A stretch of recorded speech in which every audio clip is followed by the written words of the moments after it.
Good morning, everybody, and happy Wednesday. Happy Ash Wednesday. Hope you've got a good cup of coffee with you, and we'll share our coffee this morning and talk a little bit about Ash Wednesday and Lent and what all of this stuff is about. So anyway, today is Ash Wednesday, and this is the beginning of the season of Lent. The season of Lent, of course, is the period of time that immediately precedes Easter. It's the 40 days between immediately preceding Easter. So what I want to do is just sort of talk about what Ash Wednesday and Lent are, what their origins are, and why we do them. To begin with, there is Ash Wednesday and Lent are not in the Bible. It's not there. It's never commanded. It's simply not in the Bible. They are both practices that developed in the very early church.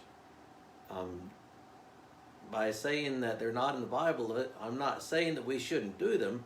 I'm just saying that they don't go back as far as the writing of the New Testament. But they are practices that emerged in the very, very early church. They grew out of custom. They grew as a matter of custom and as a matter of practice. And as the centuries went on, they became more and more sort of regularized into the practice that we have now. So the origins probably go back as early as the 2nd century. By the 2nd century, it was customary to baptize new believers on Easter Sunday. That became one of the main days on which you baptize new believers. Obviously, you could be baptized on any Sunday, but Easter was the most customary day on which you would baptize somebody. And and these new believers, these new converts, they were encouraged to take a period of time in fasting and penitence reflection before they were baptized on Easter. This sort of gradually led to a more and more regularization of a season of penitence prior to the coming of Easter. Also, during waves of persecutions in the very early church, sometimes people would fall away. During persecution, sometimes a believer would recant his or her faith, would fall away, and Easter also became a day on which those people who had fallen away could be restored back to the fellowship, back to the communion. And Lent became, and this period of time before Easter, became a time of penitence for them, for the people that had fallen away.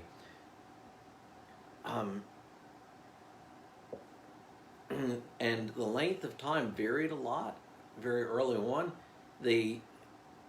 At the outset, it might have been just a matter of a few days, or simply that week leading up to Easter. It appears that the first mention of a true 40-day period leading up to Easter was shortly after the Council of Nicaea. Lent was not an issue at the Council of Nicaea in 325, but shortly after that, the great church father Athanasius encouraged Christians to practice a period of penitence and self-examination for 40 days prior to Easter, and that's probably the earliest record there is of a true 40-day period. And like I said, this is just something that very gradually developed and emerged through the centuries. And Ash Wednesday became the symbolic beginning of the season of Lent. We begin the season of Lent with the imposition of ashes on your forehead. And the traditional Ash Wednesday liturgy has been found in records going back to 1000 AD, so 1,000 years ago. So the church has been practicing Ash Wednesday and Lent for a long, long time.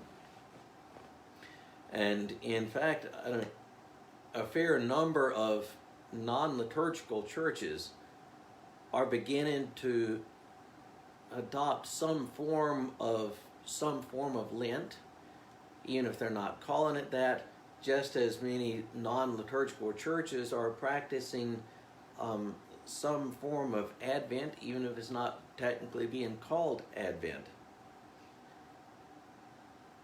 So some of the symbolism involved here. The number 40. Why 40 days? Why 40 days as opposed to 30 days or 20 days? The number 40 is deeply symbolic in the Bible. If you're familiar with the scriptures, you know that the number 40 is really, really important. So let me give you a quick quiz here. How many days did it rain for Noah's flood? It was 40, wasn't it? How many years did the Israelites wander in the wilderness? It was 40. How many days was Moses up on top of Mount Horeb when he received the law? 40. How long did King David reign? It was 40. How long did it take Elijah to travel south to Mount Horeb to go up the same mountain that Moses did? That was 40 days. How long was Jesus in the wilderness when he encountered the devil right at the beginning of his ministry? That was 40 days. The number 40 shows up over and over and over again. And so this number 40, the 40 days of Lent, is deeply symbolic. And ashes. Ashes likewise were used throughout the Bible. In the Bible, that the span of time that's recorded there is 2,000 years, roughly. You know, from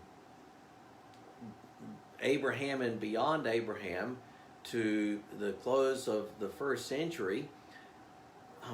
And throughout that, ashes were used symbolically for penitence and for grieving. When Job, with the loss of his children, the loss of his possessions, and eventually the loss of his health, he sat in ashes.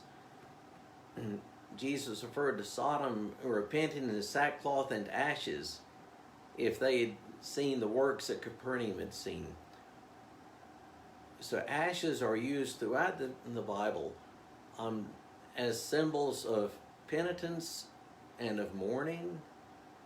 And so beginning the season of Lent with ashes is symbolic of that. It's where we put on ashes, symbolic of our own frailties, of our own shortcomings, of our own sins, our own guilt. And this is all leading up to and preparatory to Easter. It's just not for nothing that we do this business of ashes. It's not just to fulfill some silly old ritual, but there's a purpose to it. With the imposition of ashes, we are acknowledging that we are awfully frail and awfully broken, that we are sinful. The very best of us are. Ashes to ashes, dust to dust, our funeral liturgy says. In imposing ashes, the minister or the priest, from dust you came, to dust you shall return. These ashes are symbolic of our own sin, of penitence, as we look forward to the coming of Easter. And at the coming of Easter, We know that there on the cross, Jesus took all of our sin and all of our guilt and all of our grief so that we would bear it no more. So a couple of points to make regarding Lent. If you count from today up to Easter, you will notice, if you're a good math whiz, which I am not, that you come up with like 46 days rather than 40. So which is it? Is it 46 or is it 40? And the answer is that Sundays do not count during Lent. Sundays don't count during Lent. Every Sunday is a resurrection day. The church worships on Sundays because Jesus rose from the dead on a Sunday. And Sundays don't count during Lent. Every Sunday's a celebration. So Sundays don't count during Lent. It became the practice of the early church to encourage some level of fasting during Lent. And this was sometimes fasting for a particular day, fasting an entire day during Lent. And for a time there, it was not a total fast for 40 days, but it was you essentially ate one meal a day, one mid-afternoon meal every day during the season of Lent. It became customary during the season of Lent to give up meats. And give up meats and milks and things like that. Just abstain from that entirely during Lent. That gives rise to the tradition of Shrove Tuesday or Fat Tuesday. And you eat all that good stuff on Tuesday before you fast, beginning on Ash Wednesday. And one little bit of trivia regarding Lent from church history. One branch of the Reformation began over sausages during Lent. In 1517, Ulrich Zwingli, who was one of the very early reformers in Switzerland, ran a print shop, and it was customary in the Roman Catholic Church at the time that you were not going to eat meat on Fridays during Lent. That was a major faux pas, and Zwingli began wondering about this. I don't remember anything about that in the Bible, and so he fed all of his print shop workers sausages on Fridays during Lent, and got into all grades of trouble with the Roman Catholic Church because he was giving his print shop workers sausages on Friday, and that branch of the Reformation began over eating sausage.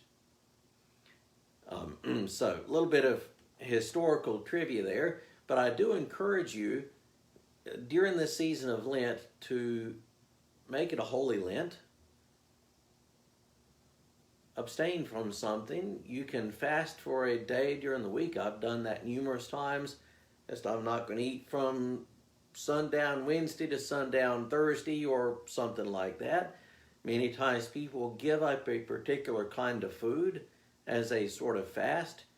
Yes, some person might abstain from soft drinks. Somebody else might, I'm not going to eat chocolate, or I'm not going to eat sweets, or I'm not going to eat meat, or whatever. It's not something to be legalistic about, obviously. But the idea is that we should fast from something, abstain from something during the season of Lent as a matter of penitence and as a matter of drawing closer to God. We do all of this to draw closer to Christ. None of this is of any good in and of itself, but the point is simply to draw closer to Christ as we look forward and count down the days towards the great celebration that is Easter. Anyway, I hope you have a great rest of your Ash Wednesday today.